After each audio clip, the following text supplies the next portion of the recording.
রোববার ভোরে রাশিয়ার ড্রোন ও ক্ষেপণাস্ত্র হামলায় কেঁপে ওঠে কিয়েভ। টানা কয়েক ঘণ্টার আক্রমণে রাজধানীর অন্তত ৫টি এলাকা ক্ষতিগ্রস্ত হয়। ধসে পড়ে আবাসিক ভবন, আগুন লাগে হাসপাতালে। এতে হতাহত হন বেশ কয়েকজন।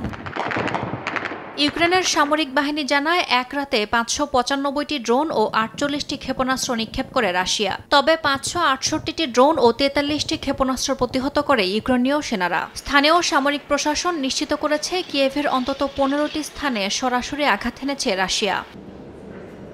হামলায় শহরের বাসিন্দারা মেট্রো স্টেশনে আশ্রয় নেয়। কিয়েভের মেয়র বলেন, হাসপাতালের ওপর এই আঘাত রাশিয়ার গণহত্যার আরেকটি উদাহরণ। আন্তর্জাতিক পর্যবেক্ষকরা এই হামলাকে রাশিয়ার এখন পর্যন্ত সবচেয়ে বড় আক্রমণগুলোর একটি বলে অভিহিত করেছেন।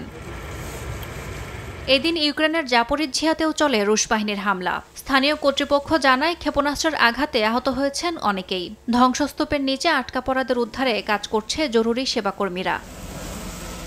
এদিকে হামলার কথা স্বীকার করে রাশিয়ার প্রতিরক্ষা মন্ত্রণালয় জানায়, আবাসিক এলাকা নয়, ইউক্রেনের সামরিক স্থাপনা লক্ষ্য করে ড্রোন ও ক্ষেপণাস্ত্র হামলা চালানো হয়েছে।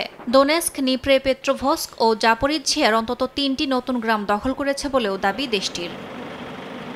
পাল্টা জবাবে রাশিয়ার চুভাশিয়া অঞ্চলের একটি তেল উত্তোলন কেন্দ্রে ড্রোন হামলা চালানোর দাবি করেছে ইউক্রেন। স্থাপনাটিতে আগুন ধরে যায় এবং কার্যক্রম সাময়িকভাবে বন্ধ করে দেওয়া হয়। তবে এতে কোনো হতাহতের ঘটনা ঘটেনি।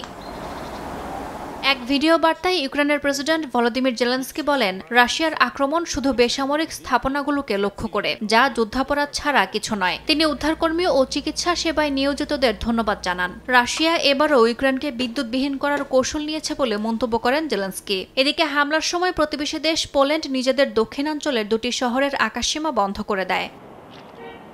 ইয়াসমিন অনন্যা, সময় সংবাদ।